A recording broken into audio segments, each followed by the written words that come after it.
Elle nous fera découvrir l'essentiel des faits majeurs marquant l'actualité ce jour-ci. Landry Saladon, oui, on ne change pas à l'équipe. Déjà positionné pour nous livrer la quintessence de sa moisson. Landry Saladon, bonjour. Bonjour, Joël. Ils ont répondu une fois encore présent à l'appel, mais ici il y a du nouveau. Oui, beaucoup d'informations d'ailleurs à partager avec les différents téléspectateurs de Sika TV.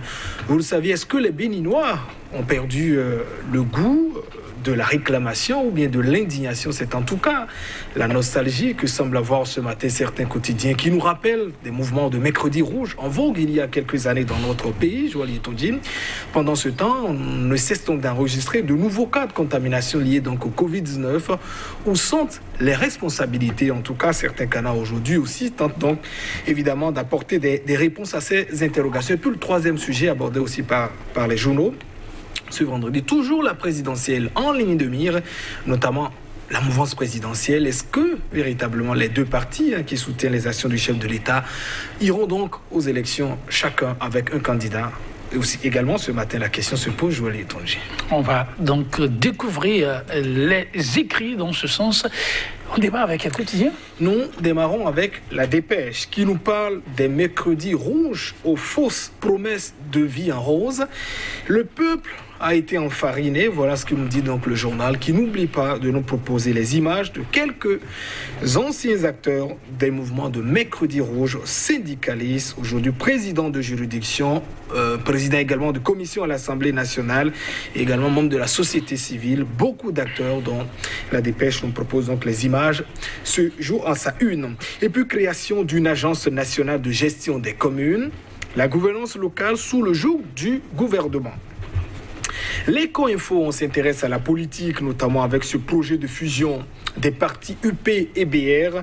La recomposition du paysage politique est loin d'être terminée au Bénin. Les cadres UP et ceux du BR, le bloc républicain, réussiront-ils à se retrouver autour de l'essentiel et parler d'une seule voix? S'interroge donc par ailleurs le journal.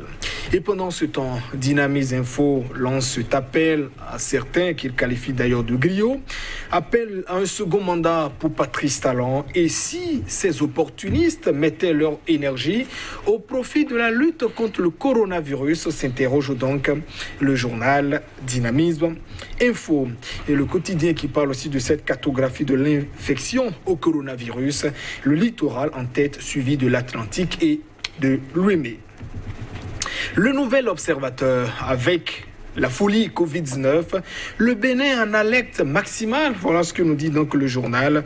Dans 2 mois, le Bénin pourrait donc se retrouver à plus de 1000 cas. 75% des cas positifs proviennent évidemment de 3 départements du Bénin.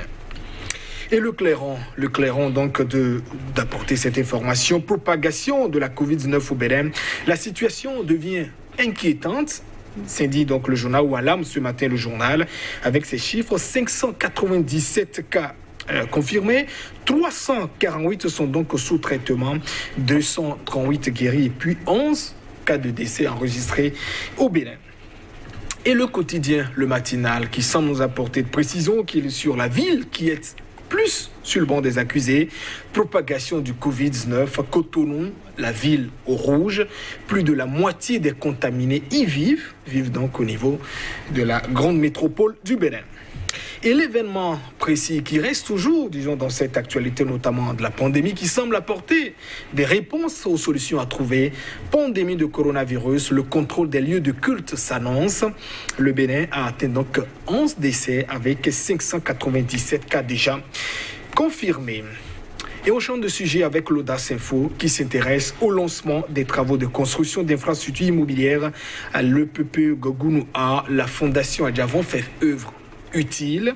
Et au journal, le confrère de la matinée de renchérie, parlant toujours de cette information, dont de modules de 3 classes équipés également de mobilier, plus bureaux, également d'un bloc, également des lieux d'aisance, fruit de la Fondation ASG et l'association MJ pour l'enfance à l'EPP de Gogounoua, avec cette enveloppe qui a été tout de même mise à disposition pour un montant d'environ 23 millions de francs CFA. Le Télégramme, toute autre information aussi, suite à la dernière piraterie d'un bateau au port autonome de Cotonou, le commandant du port est déposé en prison et 3 autres personnes dans les liens de la justice. Et puis, nous bouclons avec l'Économiste qui nous parle de cinématographie au Bénin, le 7e art, toujours en difficulté au Bénin. Le journal qui propose donc l'image du ministre de la Culture, Jean-Michel Abimbola, à la une de son journal ce vendredi, Joël Etonji. Merci à vous, Landry Salanon. La moisson était des plus abondantes. Nous allons démarrer avec la dépêche nostalgique d'une certaine époque. Oui, la dépêche nostalgique avec ses mouvements de mercredi rouge, aux fausses promesses de vie en rose, dit le journal. Le peuple avait été donc enfariné. Voilà donc la conviction du quotidien. La dépêche qui n'oublie pas aussi de nous plonger, tout de même, Joël Etonji, dans ces moments où on se disait, on peut se poser d'ailleurs une question, est-ce que les Béninois ont perdu aujourd'hui, disons, cette envie de réclamation, d'indignation, de manifestation?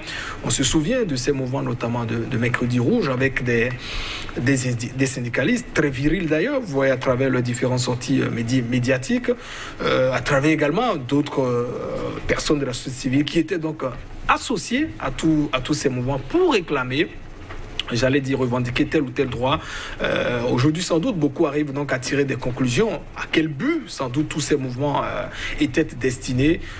Je pense que ma conviction, on ne dira pas forcément que c'était, comment dit-on, uniquement destiné à satisfaire sans doute les intérêts d'un homme. Quand même, à des époques, il faut aussi le reconnaître, il y avait des revendications qui étaient quand même légitimes ou des craintes, même si sans doute en filigrane, on voit quand même que tout cela a sans doute, comment dit-on, profité sans doute à la cause d'un homme qui aujourd'hui a sans doute eu gain de cause. En tout cas, c'est la conviction qui est donc partagée par le quotidien. Et la grosse question qu'on se pose aujourd'hui, les compatriotes quand même, ces Béninois, est-ce que c'est la résignation? C'est la question que nous nous posons.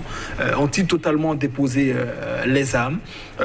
Que se passe-t-il alors quand même que, comment dit-on, en coulisses, on continue toujours de ruminer sa récrimination? La Constitution et les autres points vous donnent évidemment le droit d'exercer ce que vous voulez pour réclamer. On fera toujours pas les luttes par procuration. Je l'ai toujours dit, la société civile fera ce qu'elle peut, un peu comme la presse et les autres, mais les premiers notamment à être concernés et dénoncer les faits, ce sont les personnes qui sont concernées. Peut-être Joël Etonji qu'elles ne sont pas encore très atteintes, comme on le dit, pour estimer, peut-être revendiquer ou exiger, disons, leurs différents droits. Ah oui, de la dépêche, nous allons à la une de l'Éco-Info qui se replonge déjà, qui a son regard tourné vers 2021.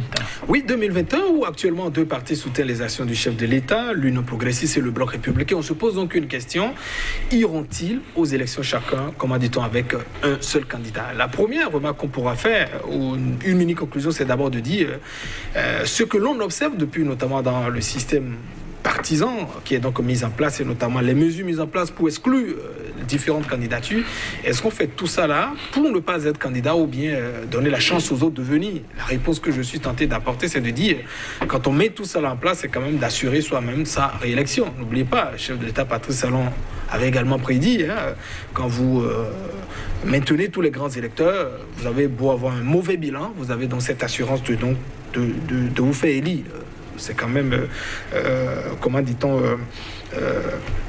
une certaine prouesse aussi sur le chef d'État qu'il faut choisir. C'est-à-dire, il met toujours en application ce qu'il vous a dit auparavant. Voilà, c'est quand même un petit intérêt, vous êtes averti, mais pourtant, il le met un peu en pratique. Alors, ce serait quand même un gros schéma risqué de voir la rupture présentée de 2 candidats.